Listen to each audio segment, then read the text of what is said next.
बिस्मिल्लाहिर्रहमानिर्रहीम। सबसे पहले जी सबको वेलकम। तो ये है जी कुरानी अरबी कोर्स, और इसका थोड़ा सा तारुफ आपके सामने मैं रखने लगा हूँ।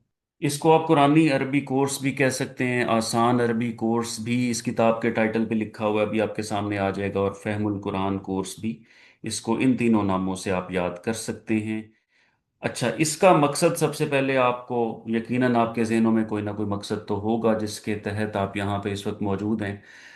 मेरे नज़दीक इसका मकसद ये है कि हम कुरान पाक की तिलावत करें, और अरबी का जो टेक्स्ट है उसके नीचे उर्दू या कोई भी ज़ुबान जो जिसमें आप तर्जुमा समझते हैं वो ना भी लिखा हुआ हो, तो आपको सही सही उसका मफहूम आपके जहनों में वो कायम हो जाए, वो आप समझ सकें कि ये कुरान पाक की आयत आपसे क्या कह रहे हैं।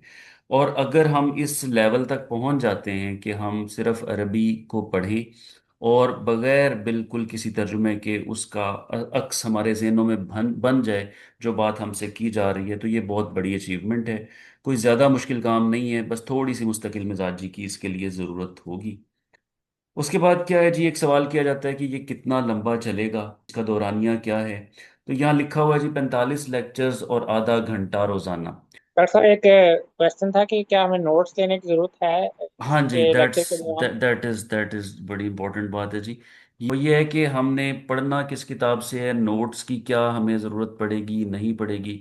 तो ये जी एक किताब है, फहमुल कुरान, आसान अरबी कोर्स, कुरानी अरबी कोर्स। मोहम्मद औरंगज़ेब हरल साहब ने इन्होंने ये कोशिश की है और बहुत अच्छी बुक कंपाइल की है। कई जगह से ये बुक अवेलेबल है। पहले ये बड़ी अच्छी कीमत पे मिल जाती थी, चंद सौ रुपयों में, अब इसकी कास्ट भी काफ़ी बढ़ गई है। ये आपको पीडीएफ इसका मिल जाएगा, मैं लिंक शेयर कर दूंगा ग्रुप्स में आज ही, और फिर आप इसको डाउनलोड कर लीजिएगा। कलर्ड कोडेड है, आगे चल के मैं दिखाता हूँ आपको, वहाँ बहुत आसानी है इसको, यानी एक अच्छी बुक है जिसको पढ़ने का मज़ा आता है। तो कंप्यूटर्स पे आप कलर्ड कोडेड बुक को एंजॉय कीजिएगा, और वैसे चाहें तो प्रिंट भी ले सकते हैं आप, जैसे भी आपको कन्वीनियंट हो। तो इस किताब का इसी से हमने पढ़ना है। इसमें कोई इजाफी या कई दफ़ा ऐसा होता है ना कि किताबों में कुछ ऐसी चीज़ें होती हैं जो सफ़े भरने के लिए होती हैं। ऐसी कोई बात नहीं है, बहुत ज़रूरत के मुताबिक लिखा हुआ है, कुछ एक्स्ट्रा चीज़ नहीं है, बहुत मुकम्मल एक अच्छी किताब है। मुझे जब अरबी सीखने का शौक़ हुआ तो मैंने बहुत सारे कोर्सेज़ को देखा, पढ़ा। अच्छी एक इस्लामिक इंटरनेशनल यूनिवर्सिटी में भी कुछ जाके कुछ अरसा गुजारा, लेकिन मैंने सब अपने एक्सपीरियंस जो भी किया उसमें इस कोर्स को मैंने सबसे मौसर और सबसे अच्छा पाया।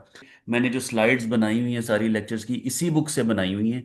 तो एक ही चीज़ के साथ हम अलाइंड रहेंगे, इसको मुकम्मल कीजिए, उसके बाद फिर जिस लेवल पे मर्जी आप जाएं वो आपकी मर्जी होगी। तो आपको नोट्स साथ बनाने की, लिखने की कोई ज़रूरत नहीं होगी। बल्कि हम इसको लेक्चर्स को रिकॉर्ड भी करेंगे, ये आपको एज सच भी मिल जाएंगे। यूट्यूब पे काफ़ी सारा मटेरियल पिछले वाली क्लासेस का पढ़ा भी हुआ है। आगे जी किताब की खसूसियात मज़ीद कुछ बयान कर लेते हैं। असबाक की बेहतरीन तरतीब है जी। जो भी आप पढ़ेंगे उसमें वो कुछ होगा जो आप पहले लर्न कर चुके हैं। मतलब एक अगर आयत की इन्होंने मिसाल दी हुई है, तो वो आयत चुन के रखिए जिसके अंदर जो कुछ भी है वो आप समझते हैं, एक नई बात होगी। ये नहीं होगा जी कि ये नई बात है और बाकी आगे सीखना है। तो बड़ी अच्छी तरतीब इन्होंने दी हुई है। कंटेंट बहुत अच्छा है, मैं आपसे पहले वजाहत कर चुका हूँ कि इसमें कोई इन्होंने इजाफी बात नहीं है और कोई कमी भी नहीं है। कुरान और हदीस से मिसालें हैं मैक्सिमम। कलर कोडेड है जी, ये देखिए, इन्नल्लाह अला कुल्ली शैइन कदीर।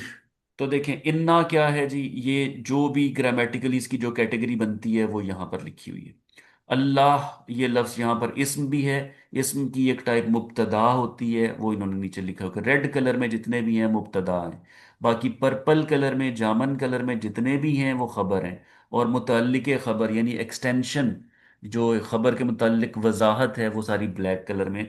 तो इस तरह से चीज़ों को समझने में बड़ी आसानी हो जाती है, ये भी इस किताब का एक अच्छा फीचर है। अब ये आता है जी कि हम इसको कोर्स को कर लेने के बाद अच्छे तरीके से 35-40 दिनों के बाद कितने माहिर हो चुके होंगे। तो उसका जवाब मैं यही देता हूँ कि देखें, आपने इंग्लिश छठी में पढ़ ली, फिर सातवीं में भी वो इंग्लिश पढ़ी, फिर आठवीं में भी पढ़ी, कई आजकल तो बच्चे शुरू से ही पढ़ते हैं। लेकिन फिर भी जब आपने बीए का कोई नॉवल पढ़ना है, तो आपने एक दफ़ा शुरू से आखिर तक उसको तमाम तर अपने रूल्स को जहन में रखते हुए पढ़ना है। नए अल्फाज को आपने अंडरलाइन करना है और उसके बाद उस वोकेबलरी को अपने जहनों में ऐड करना है। तो यहाँ आपको तमाम बेसिक रूल्स मिल जाएंगे। और उन रूल्स का ताल्लुक ऐसा है कि from very beginning to advance level, अच्छे लेवल के एडवांस लेवल के सारे रूल्स, सारी ग्रामर आपके सामने आ जाएगी। उसके बाद का लाहे अमल अगर आप बात करें तो ये होगा कि रोज़ाना का एक रुकू अगर आप पूरी तवज्जो से, बड़ी आसानी मतलब तसल्ली से, तेज़ी ना करें, तो आप पढ़ेंगे तो चंद माह के अंदर फिर आप इस काबिल हो जाएंगे कि आप कुरान पाक को पढ़ें और समझें directly without any facility of तर्जुमा। उसकी ज़रूरत आपको इंशाल्लाह नहीं होगी। जो मेरा अपना एक्सपीरियंस है वो आपके सामने रख रहा हूँ। ठीक है जी, ये डेफिनेटली अगर आप इसको लेके चलेंगे, साथ रहेंगे, तो डेफिनेटली आप आगे भी लोगों को ये पहुंचाएंगे ही।